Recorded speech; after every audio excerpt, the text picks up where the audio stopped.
novidade para ninguém que as relações entre China e Estados Unidos são para lá de delicadas. As duas maiores potências mundiais têm uma lista enorme de contenciosos. O diálogo se tornou ainda mais sensível após a invasão da Ucrânia pela Rússia. Mas para Pequim, nenhum tema é mais simbólico politicamente do que o status de Taiwan como território chinês. E não é que a presidente da Câmara dos Deputados dos Estados Unidos, Nancy Pelosi, resolveu pôr a mão nesse vespeiro? A China ameaçou retaliar militarmente se a presidente da Câmara americana, Nancy Pelosi, visitar a ilha em agosto, como ela pretende. Biden não pode dar ordens a Pelosi, mas ela foi advertida de que a viagem pode ter consequências catastróficas. Washington não tem relações oficiais com Taiwan, mas segue uma política de uma só China. Reconhece Pequim, não reconhece Taipei diplomaticamente. Para contornar a crise, o presidente americano Joe Biden conversou com o chinês Xi Jinping por mais de 2 horas na semana passada. Segundo os relatos oficiais, foi uma conversa honesta e profunda. O líder chinês foi taxativo ao afirmar que se opõe fortemente à interferência de forças externas em Taiwan e completou: quem brinca com fogo acaba se queimando. Tudo isso em meio ao reforço da atividade militar chinesa na região. Dessa vez foram 30 jatos chineses, incluindo 20 caças, que entraram ali numa zona de defesa aérea de Taiwan. Foi a segunda maior incursão da China neste ano, ali especificamente nessa área. Os aviões não entraram no espaço aéreo de Taiwan, o que seria considerado um ato de agressão, mas Taiwan, em resposta, também enviou caças, implantou um sistema de mísseis de defesa aérea ali para monitorar essas últimas, então, atividades militares chinesas. Afinal, por que apenas a possibilidade de uma visita da democrata Nancy Pelosi a Taiwan eleva tanto a temperatura nas relações entre Washington e Pequim? Que tipo de resposta poderia ser dada caso essa missão se confirme? E de que forma a China vem ampliando seu poderio bélico? Esses são os temas do Ao Ponto desta segunda-feira. Eu sou o Roberto Maltic, estou com a Carolina Moran e nesse episódio conversamos com um especialista em China e professor de Relações Internacionais da Universidade do Estado do Rio de Janeiro, Maurício Santoro. Fique com a gente.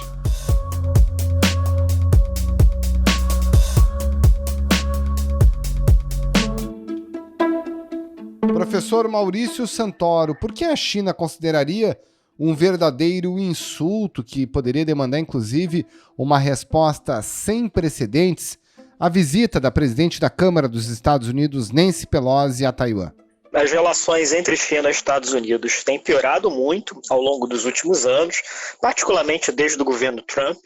Essas tensões se aprofundaram agora com o governo Biden e a China considera Taiwan como uma parte soberana do seu território e não vê com bons olhos a visita de autoridades estrangeiras à ilha. Bom, não seria a primeira vez que uma presidente da Câmara dos Deputados americana visita Taiwan. Isso já aconteceu nos anos 90. E no governo Trump houve até ministros de Estado também que fizeram viagens até a ilha.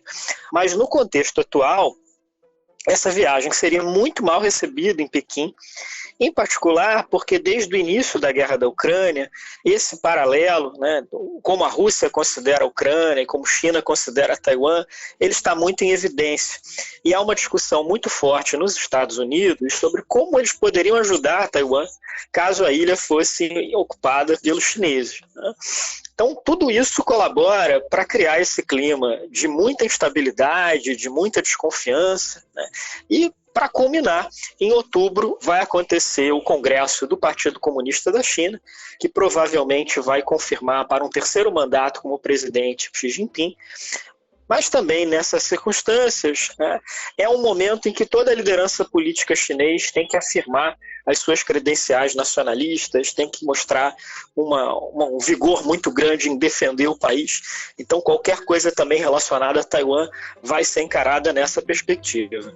Agora, Maurício, dá para entender o motivo dessa viagem? Porque se os Estados Unidos sabem que a China é importante, reconhecem que existe uma só China com Pequim como capital, a Nancy Pelosi é do mesmo partido do presidente Joe Biden, O que ela vai fazer lá? Lembrando que, inclusive, ela recebeu apoios inusitados do pessoal do Trump, como o ex-secretário de Estado Mike Pompeo, que disse que ia junto, né? Bom, Nancy Pelosi tem uma longa história de ser muito crítica à China. Em 1991, por exemplo, quando ela ainda era uma jovem deputada, ela fez uma viagem a Pequim e protestou na Praça da Paz Celestial, abrindo uma faixa em defesa da democracia, criticando o Partido Comunista Chinês. We've been told for 2 days now that there's freedom of speech in China. E toda a carreira dela foi muito construída com base nesse ativismo de direitos humanos, de democracia e criticando governos autoritários, inclusive a China.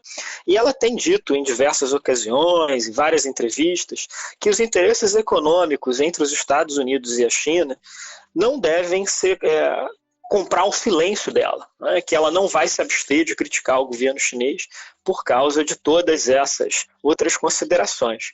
E, claro, num sistema político americano, embora a Pelosi e o Biden sejam do mesmo partido, tenham convivido no Congresso durante muitos anos, mas são cargos independentes, né? Ela tem a total autonomia para viajar, se ela de fato quiser. Isso nem sempre é bem aceito na China. Muitas vezes os comentaristas chineses consideram que a Nancy Pelosi entraria nessa viagem como uma enviada do Biden, porque em termos hierárquicos ela seria alguém que está abaixo do presidente, né? É difícil para os chineses às vezes entenderem que o legislativo e o executivo são poderes separados, autônomos nos Estados Unidos. Mas enfim, é um projeto pessoal dela, no que ela realmente se destaca de outros políticos americanos. Nos últimos anos há um consenso crescente entre democratas e republicanos de que a ascensão da China é um problema para os Estados Unidos, então as críticas aos chineses têm aumentado muito também, mas mesmo diante desse quadro mais consensual, essa viagem da Pelosi tem sido considerada como algo muito controverso e tem despertado críticas dentro do seu próprio partido, entre os analistas políticos, né, que estão considerando que é uma viagem que causa tensões desnecessárias num momento já bastante difícil das relações entre a China e os Estados Unidos e que, ao mesmo tempo, é uma viagem que não traria nenhum grande benefício para os Estados Unidos. Professor, como fica a vida do Biden diante dessa situação, né? A gente sabe o quanto que ele já caminha há muito tempo na arena das relações internacionais. Agora, nesse ano, parece que os desafios a ele colocados são muito importantes. Teve a guerra, naturalmente, que continua. Agora, para o Biden, que teve uma reunião de mais de 2 horas com o Xi Jinping, explicar que a Nancy é independente, ao mesmo tempo que precisa manter um canal de diálogo aberto com a China, será que ele conseguiu fazer o líder chinês entender a atual situação? Parece que é difícil, né? Bom, a vida do presidente Joe Biden anda realmente bastante difícil. A situação econômica dos Estados Unidos é bastante complicada, há o risco de uma recessão, a inflação está muito alta, ainda há todos esses impactos negativos da pandemia, né, com dezenas de milhares de americanos sendo hospitalizados todo dia por causa da Covid. E no campo internacional, o Biden tem uma experiência muito longa, que vem da década de 70, quando ele começou no Congresso americano. Entre os presidentes recentes dos Estados Unidos, ele tem muito mais prática de diplomacia do que tiveram o Trump, o Obama, o George W. Bush. Quer dizer, é algo realmente que se destaca. Mas mesmo com toda essa experiência, ele tem enfrentado esse cenário bastante adverso da guerra entre a Rússia e a Ucrânia, de tudo que isso representa para os Estados Unidos, dessas tensões também crescentes com a China, e até agora ele não conseguiu, de fato, encontrar ali um caminho que funcione bem para enfrentar todos esses dilemas. O que tem acontecido no governo dele com respeito a Taiwan é que ele tem destoado de outros presidentes americanos em oferecer uma garantia verbal muito explícita de que, em caso de guerra, os Estados Unidos defenderiam Taiwan. Os Estados Unidos não têm nenhum tratado formal com Taiwan nesse sentido, nenhuma obrigação jurídica de fazer essa defesa, e os antecessores do Biden na presidência eram muito mais cautelosos com esse tipo de declaração. Nunca ela era dita com todas as letras, né? É algo que na diplomacia americana se chamava de ambiguidade estratégica com relação a Taiwan, que era basicamente insinuar que realmente aconteceria essa defesa no caso da guerra, mas nunca em fazer uma promessa assim tão forte. E o Biden rompeu com isso.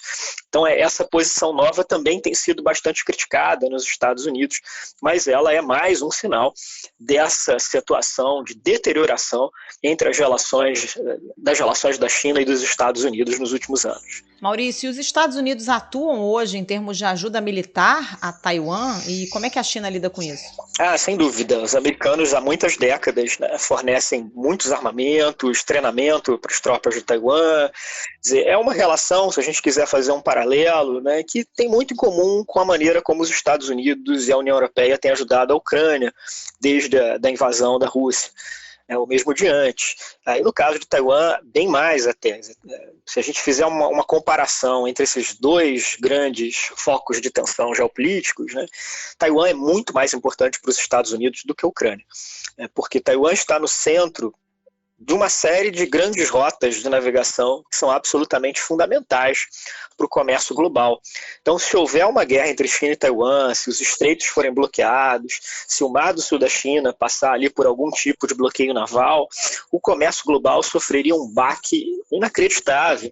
E isso prejudicaria muito diversos países, inclusive o Brasil. Uma boa parte das exportações brasileiras passa exatamente por essa região. Todas as exportações brasileiras para a China, para o Japão, para a Coreia do Sul, tudo atravessa esse caminho e que é uma via expressa absolutamente essencial para o comércio global. Então, sim, Taiwan é muito importante do ponto de vista militar para os Estados Unidos e tem sido assim há muitas décadas, pelo menos desde 1949, quando terminou a Guerra Civil Chinesa, né, quando os comunistas chineses tomaram o poder em Pequim e os nacionalistas fugiram para Taiwan e estabeleceram ali o seu governo. Chinese state media quoted Xi as telling Biden, quote, "Those who play with fire will only get burnt. We hope the US side can see this clearly." Maurício, quando a China fala que quem brinca com fogo vai se queimar, né? Isso que foi dito em resposta à possibilidade da visita da Nancy Pelosi a Taiwan, o que isso quer dizer? Porque pode ser, por exemplo, bloqueios econômicos, dificuldade de acesso a semicondutores, que são fundamentais no mundo, mas também é uma possibilidade da resposta ser uma invasão chinesa, uma tomada de Taiwan pela China. Dá para imaginar esse cenário por conta dessa visita? Bom, até agora, o que os chineses têm dito é que se de fato essa viagem acontecer, né, vão ocorrer consequências desagradáveis, vai haver algum tipo de retaliação, mas não foi dito publicamente quais seriam essas ações. O mais provável é que a gente tivesse ali talvez algum tipo de retaliação econômica contra os Estados Unidos ou contra Taiwan, mas algo que tem sido bastante discutido na imprensa americana é a possibilidade de algum tipo de pressão militar. Por exemplo, de aviões chineses se aproximarem do avião da Pelosi de maneira agressiva, de maneira intimidadora. Esperamos que nada realmente que significasse ali um ataque físico, né? Mas é claro que tudo isso seria um elemento a mais nesse cenário já bastante tenso e conflituoso. E nos últimos anos, incidentes parecidos, sobretudo envolvendo navios, aconteceram com muita frequência no Mar do Sul da China. Nenhum deles até agora virou realmente a causa para um conflito armado, mas é um cenário que pode ocorrer nos próximos anos.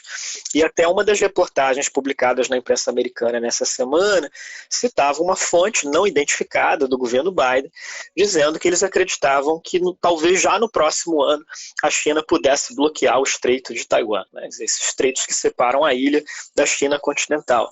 Quer dizer, é um cenário plausível, se não para o próximo ano, em 5, 10 anos, quer dizer, se houver uma guerra entre a China e os Estados Unidos, provavelmente ela começaria por causa de Taiwan ou em algum outro confronto semelhante no Mar do Sul da China. Então ali é um lugar para se observar com muita atenção, com muita calma, né? E também torcer para que haja ali um pouco de moderação, de bom senso entre as autoridades americanas e chinesas, pelo muito que está em jogo nessa região, não só para esses dois grandes países, mas para o mundo inteiro. Agora, mesmo que não haja uma retaliação militar, mesmo uma retaliação econômica também seria muito complicada, né, Maurício? Ainda mais agora, em plena guerra da Rússia com a Ucrânia, os Estados Unidos estão enfrentando pressões inflacionárias, aumentos de preços de combustível, aumento de preços dos alimentos, o que torna essa relação comercial com a China ainda mais importante. Sem dúvida, né? O mundo hoje está enfrentando uma tripla crise, né? A crise da pandemia, da mudança climática e todos esses cenários que envolvem a guerra da Ucrânia, né, cuja consequência econômica mais séria tem sido o aumento da inflação de alimentos e de combustíveis. E essa tripla crise tem provocado uma série de grandes protestos políticos mundo afora, em países tão diferentes como Sri Lanka e o Panamá. Né? Governos estão renunciando e caindo na Itália, no Reino Unido. Países como a Argentina e o Paquistão também estão entrando num cenário muito tumultuoso, né? Problemas enormes em termos de finanças públicas. Quer dizer, é um mundo que está no auge de uma fase de instabilidade, de conflitos. E a relação mais importante hoje para a política internacional é a relação entre a China e os Estados Unidos. Então, se isso não correr bem, se esse diálogo entre Pequim e Washington for tenso, cheio ali de pontas ásperas, de questões não resolvidas, o mundo inteiro vai sofrer as consequências. Né? No caso de um país como o Brasil, provavelmente isso viria pela esfera econômica, né? Afetando as nossas exportações, afetando também de maneira negativa o nosso quadro inflacionário, que já é bastante ruim. Então, essa disputa por Taiwan, ela não é só hoje uma questão que envolve a China e os Estados Unidos, ela é um problema global, ela afeta todos nós. Professor, a gente está acostumado a ver a China pelo ponto de vista econômico, né? O crescimento econômico, o aumento da tecnologia. A China hoje manda foguetes para o espaço, né? Mas a gente não fala muito sobre o poder militar chinês, que tem nada mais, nada menos do que a maior marinha do mundo.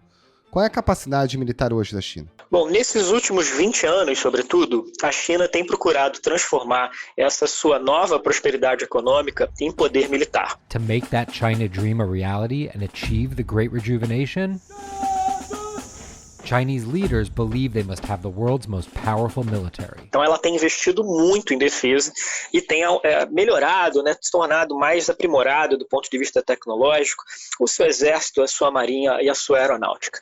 Mas, sobretudo no campo naval, a expansão chinesa tem sido muito impressionante. A China, historicamente, foi muito mais uma potência terrestre do que uma potência naval. Houve poucos momentos da sua história em que ela teve, de fato, uma marinha grande, né? Mas ela voltou a ter agora. Em termos numéricos, já é maior do que a Marinha americana, mas ela não tem o mesmo nível de sofisticação tecnológica que tem a Marinha dos Estados Unidos. Por exemplo, a China tem 3 porta-aviões agora, mas nenhum deles é um porta-aviões movido a energia nuclear, como é o caso dos americanos. Só que tem uma diferença geopolítica aí, né? Quer dizer, a Marinha americana opera no mundo inteiro. Ela está no Golfo Pérsico, ela está no Mediterrâneo, e a Marinha chinesa opera majoritariamente no próprio litoral chinês, com uma ou outra incursão por outras regiões. Então, se houvesse ali uma guerra, a China estaria lutando muito perto de casa. Isso faz uma diferença em termos militares, em termos logísticos, e os americanos teriam que lutar muito longe. Né? Claro, eles têm as suas bases no Japão, eles têm o apoio de vários países da região, mas existe essa distância que é muito considerável. Quer dizer, a última vez que algo desse tipo aconteceu foi na Segunda Guerra Mundial, quando os Estados Unidos e o Japão se enfrentaram pelo controle ali da Ásia-Pacífico. E aquilo foi algo cataclísmico, né? Então ninguém quer uma repetição daquele cenário terrível da década de 40. Mas será que alguma coisa desse tipo poderia acontecer?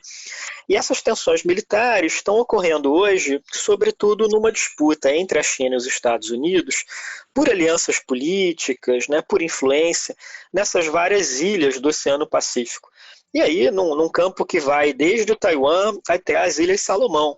Então, todo esse cenário voltou a ser um cenário bastante importante, né, para esses grandes acordos políticos e militares. Por exemplo, se a gente pegar um mapa da Segunda Guerra Mundial no Pacífico e ver ali onde aconteceram aquelas grandes batalhas entre os americanos e os japoneses, são basicamente os mesmos lugares que hoje, né, são alvo novamente dessa disputa entre essas duas grandes potências. Maurício, por que a China decidiu aceitar Taiwan como um território com um próprio governo, apesar de não tolerar em nenhuma hipótese a conversa sobre separação ou autonomia? Qual é o estado de Taiwan? A gente pode chamar de país? Bom, é algo muito complexo, né? Quer dizer, o que aconteceu ali, né? Essa guerra civil entre nacionalistas e comunistas, teoricamente acabou em 1949, quando os comunistas tomaram o poder na China continental, mas os nacionalistas foram para Taiwan e estabeleceram um governo na ilha, e um governo que continua autônomo até hoje.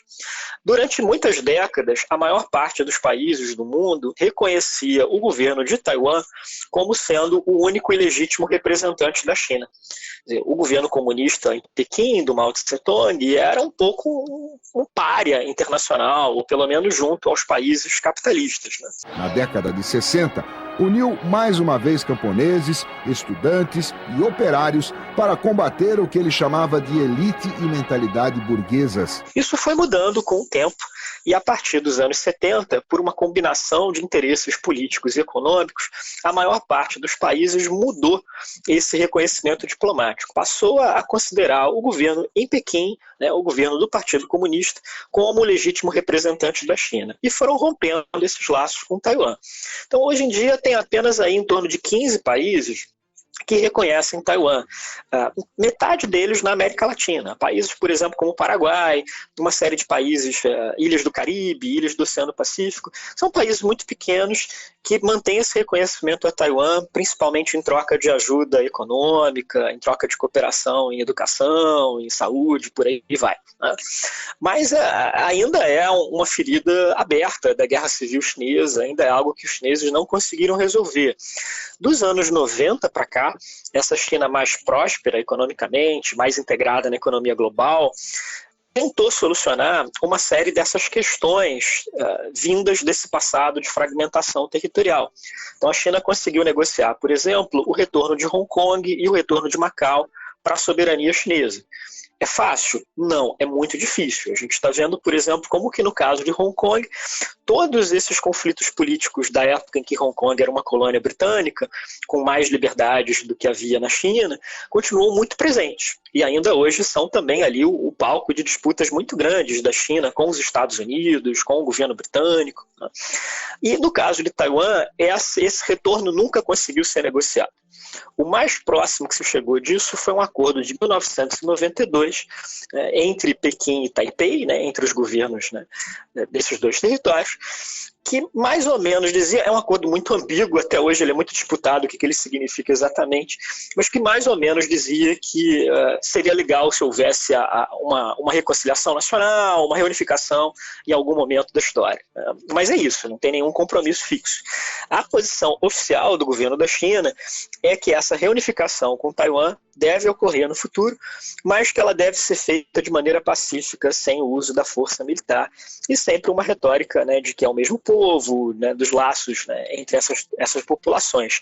E do ponto de vista econômico, a interdependência de Taiwan com a China é muito grande. Os taiwaneses investem muito na China continental, tem muitos negócios por lá, esse capital e esse conhecimento técnico de Taiwan foram muito importantes quando a China começou as suas reformas econômicas lá nos anos 70, então, quer dizer, tem uma ligação econômica muito forte e que permanece assim, apesar das disputas políticas. Professor Maurício Santoro, muito obrigada pela participação, bom trabalho aí para você. Muito obrigado, professor, um grande abraço. Muito obrigado, um grande abraço.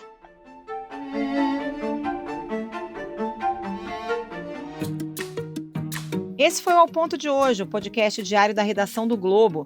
Nessa conversa, a gente conta com a participação de toda a equipe do jornal, as mesmas pessoas que levam até você informação e análise de qualidade todos os dias.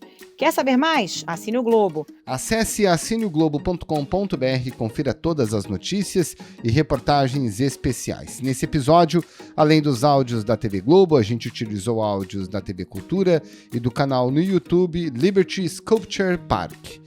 A produção é do João Vitor Costa e a edição do Luan Oliveira. Tchau. Até mais.